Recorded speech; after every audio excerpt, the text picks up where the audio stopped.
दोस्तों नमस्कार, स्वागत है आप सभी के। अगर फिर से आई चलते हैं मध्य प्रदेश सुबह की ताजा खबरों की ओर। लेकिन उससे पहले अगर आपने अभी तक इस चैनल को सब्सक्राइब नहीं किया तो सब्सक्राइब कर ले, जिससे कि आपको मध्य प्रदेश सुबह की ताजा खबर रोजाना मिलती रहे। पहली बड़ी खबर, बागेश्वर धाम सरकार की टीकमगढ़ में होने वाली श्री राम कथा की तैयारियों को लेकर गांव-गांव में महा आरती की जा रही है और जिसमें बड़ी संख्या में ग्रामीण शामिल हो रहे। इस मौके पर कथा यजमान राजेंद्र तिवारी ने गाँव के लोगों को पीले चावल और आमंत्रण पत्र देकर कथा में शामिल होने का न्योता दिया।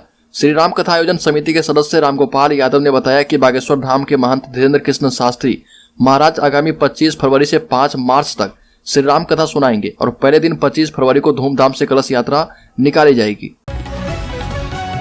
मध्य प्रदेश सरकार के खिलाफ सरपंचों ने खोल दिया है मोर्चा। गांधी भवन में एकजुट होकर 13 सूत्री मांगों को लेकर ज्ञापन सौंप दिया है। जानकारी के मुताबिक प्रदेश भर के सरपंचों ने सरकार को अगले 24 घंटे का अल्टीमेटम दिया है। मांग पूरी नहीं की गई तो कलमबंद हड़ताल करने की चेतावनी दी गई है और कहा गया कि पंचायत कार्यालय में अनिश्चितकालीन धरना दिया जाएगा। सरपंच विकास यात्रा का विरोध करेंगे और ऐसे में ग्रामीण स्तर के कामकाज प्रभावित हो सकते हैं। मध्य प्रदेश के सरपंच मनरेगा मजदूरों को समय पर भुगतान नहीं कर पाने से परेशान है। राज्य में उमा भारती ने दे दी है खुली धमकी। कहा कि नई शराब नीति हमारे अनुकूल नहीं आई तो जो होगा उसे कोई रोक नहीं पाएगा। पूर्व सीएम उमा भारती ने कहा कि पुलिस वाले रात में डर रहे थे कि दीदी आग न लगा दे, लेकिन नई शराब नीति आने तक हम कुछ करेंगे नहीं। अगर नई शराब नीति हमारे अनुकूल नहीं आई तो जो होगा उसे कोई रोक नहीं पाएगा। प्रदेश की हजारों शराब दुकानों पर वो होगा जो नजीर बनेगा और उदाहरण देखने को मिलेगा कि लोकतंत्र में जनता की आवाज नहीं सुनोगे तो क्या होगा। आपको बता दें कि उमा भारती जिस मंदिर में रह रही है वहां मौजूदा शराब नीति का दायरा तोड़ते हुए सामने ही शराब की दुकान है। शिवराज सिंह चौहान ने कमलनाथ पर फिर से दागा सवाल। शिवराज सिंह चौहान ने कहा कि कांग्रेस का वचन पत्र झूठ का पुलिंदा है। कांग्रेस ने जनता को दिग्भ्रमित किया है। 7 साल में कांग्रेस की सरकार में कोई वचन पूरा नहीं किया गया। कौन सा वचन पूरा हुआ है यह वो बताएं और पहले के वचन पूरे नहीं किए और फिर से जनता को ठगने की कोशिश कर रहे। शिवराज सिंह चौहान ने कहा कि कमलनाथ से पूछे गए सवाल में एक का भी जवाब उन्होंने नहीं दिया है। मुख्यमंत्री ने कमलनाथ पर झूठ बोलने का आरोप भी लगाया। राज्य में सारे इंडिया निवेशकों के 1 करोड़ 82 लाख रुपए निवेश करने के बावजूद मैच्योरिटी पर उन्हें ना तो मूल रकम लौटाई गई और ना ही उन्हें मुनाफा दिया गया। ऐसे में एक बार फिर से सारा इंडिया के प्रमुख सुब्रत राय के अलावा 8 पदाधिकारियों के खिलाफ धोखाधड़ी का मामला दर्ज किया गया है। मध्य प्रदेश की राजधानी भोपाल में सारा इंडिया कंपनी सहित चेयरमैन सुब्रत राय सहित पदाधिकारियों के खिलाफ धोखाधड़ी का मामला दर्ज किया गया है। सारा इंडिया कंपनी सहित प्रमुख सुब्रत राय और अन्य अधिकारियों पर धारा 420, 409 और 120B के तहत FIR दर्ज किया गया। चुनावी साल में प्रदेश के कर्मचारी सरकार के खिलाफ लामबंद हो रहे और सरकार को उनके वादे याद दिला रहे जिन्हें अब तक पूरा नहीं किया गया है। अतिथि शिक्षक, अतिथि विद्वान महाविद्यालय, अतिथि विद्वान चिकित्सा शिक्षक के बाद प्रदेश के तृतीय श्रेणी कर्मचारियों ने मोर्चा खोल दिया है। तृतीय वर्ग कर्मचारी संघ के प्रदेश सचिव उमाशंकर तिवारी ने प्रेस विज्ञप्ति जारी कर बताया कि प्रदेश के कर्मचारियों को जब भी महंगाई भत्ता दिया जाता है केंद्रीय तिथि एवं केंद्रीय दर से नहीं दिया जा रहा, जिसके कारण कर्मचारियों को आर्थिक परेशानी का सामना करना पड़ता है। ये भी कहा कि एक तरफ जहाँ अखिल भारतीय सेवाओं के अधिकारियों को केंद्रीय तिथि केंद्रीय दर से महंगाई भत्ता महंगाई राहत दी जा रही है, वहीं प्रदेश में काम करने वाले कर्मचारियों को महंगाई भत्ता एवं सेवानिवृत्त कर्मचारियों को महंगाई राहत जब भी दी जा रही है केंद्रीय दर केंद्रीय तिथि से नहीं दी जा रही है और इस कारण कर्मचारी में भारी आक्रोश है। बैतूल जिले में उप सरपंचों ने मांगे सरपंचों के बराबर अधिकार। ग्राम पंचायतों में उप सरपंचों को किसी भी प्रकार का अधिकार नहीं होने से परेशान उप सरपंच भी अब सरपंच के बराबर अधिकार और मानदेय की मांग करने में संगठित होने लगे हैं।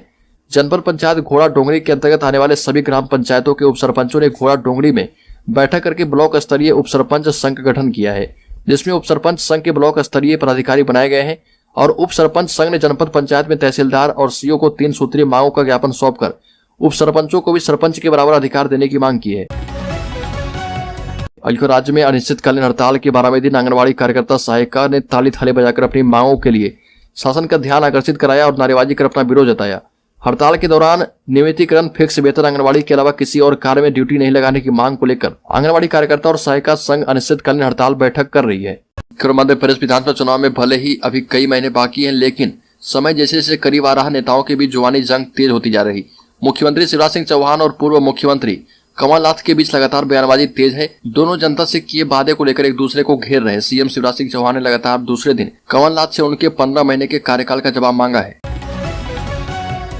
मध्य प्रदेश कांग्रेस के अध्यक्ष कमलनाथ ने मुख्यमंत्री शिवराज सिंह चौहान पर जमकर निशाना साधा। कमलनाथ ने शिवराज सरकार पर हमला बोलते हुए कहा कि भाषण और घोषणा करने वाली मशीन करार दिया है और हरदा जिले के सिराली में एक रैली को संबोधित करते हुए कमलनाथ ने शिवराज पर झूठ बोलने का भी आरोप लगाया। कमलनाथ ने कहा कि बीजेपी की सरकार ने प्रदेश में रोजगार, युवाओं और किसानों को बर्बाद कर दिया। साथ ही मुख्यमंत्री पर हमला करते हुए कमलनाथ ने कहा कि शिवराज जी एक घोषणा मशीन है, न केवल घोषणा करने वाली मशीन है बल्कि वो बहुत बोलते भी हैं। बल्कि राज्य के मुख्यमंत्री ने मंच से कलेक्टर सोनिया मीना से पूछा कि अनूपपुर जिले में जन सेवा अभियान में कितने आवेदन और लाभार्थियों को स्वीकृति पत्र कैसे देंगे, जिस पर कलेक्टर ने बताया कि अनूपपुर जिले में 1,21,010 आवेदन स्वीकृत हुए हैं और हम दिन में स्वीकृति पत्र बांट देंगे। इस पर मुख्यमंत्री ने लोगों से कहा कि यदि 2 दिन में स्वीकृति पत्र नहीं मिले तो आप सभी लोग मुख्यमंत्री हेल्पलाइन पर इसकी शिकायत करें और मंच से सीएम हेल्पलाइन का नंबर 181 भी बताया। उत्तर प्रदेश की शिवराज सरकार एक बार फिर से कृषक समाधान योजना लागू करने की तैयारी में है और इसके लिए विभाग ने किसानों की जानकारी मांगी है। बजट सत्र में किसानों को बड़ा तोहफा मिल सकता है और खबर है कि प्रदेश की शिवराज सरकार एक बार फिर से कृषक समाधान योजना लागू करने की तैयारी में है। इसके लिए विभाग ने किसानों की जानकारी मांगी है। इसके तहत अगले वित्तीय वर्ष से 10 लाख से ज्यादा किसानों को ब्याज रहित ऋण मिल पाएगा। संभावना जताई जा रही है कि शिवराज सरकार के द्वारा मार्च में पेश होने वाले वर्ष 2023-24 के बजट में इसकी घोषणा की जा सकती है। राज्य में बजट सत्र से पहले मध्य प्रदेश की शिवराज सरकार महिलाओं को बड़ा तोहफा देने जा रही। नर्मदा जयंती पर सीएम शिवराज सिंह चौहान की घोषणा के मुताबिक राज्य में लाडली लक्ष्मी योजना की तर्ज पर अब लाडली बहना योजना लागू की जाएगी और इसमें निम्न वर्ग और मध्यम वर्ग की पात्र महिलाओं को 1,000 रुपए प्रति माह यानी कि हर साल 12,000 रुपए दिए जाएंगे। इसका प्रस्ताव कैबिनेट बैठक में जल्द आएगा। इसके बाद पूरे प्रदेश में इसे लागू कर दिया जाएगा। सीएम चौहान ने कहा कि नर्मदा जयंती पर मां नर्मदा मैया की प्रेरणा से मैंने अपनी बहनों के लिए एक योजना बनाई है और इस योजना का नाम लाडली बहना योजना है। एक और अब चढ़ेगा सियासी पारा। इंदौर में 5 फरवरी से 15 दिनों तक बस्तियों गांव में घूमेगी मुख्यमंत्री की विकास यात्रा। प्रदेश के अन्य जिलों के साथ साथ इंदौर जिले में भी आगामी 5 फरवरी से विकास यात्रा प्रारंभ होगी और यह यात्रा जो है इंदौर शहर में हर बाढ़ की बस्ती बस्ती एवं जिले के गांव-गांव तक पहुंचेगी। दरअसल विधानसभा चुनाव के मद्देनजर इसकी तैयारियां तेज हो गई है। मुख्यमंत्री शिवराज सिंह चौहान एवं सरकार का फोकस इस बार इस यात्रा के नाम फोकस सरकारी योजनाओं का लाभ दिलाने पर है। पिछले चुनाव में मुख्यमंत्री ने विधानसभा चुनाव से पहले जनदर्शन यात्रा निकाली थी। इस बार चुनाव के 8 माह पहले 5 फरवरी से यह विकास यात्राएं निकाली जा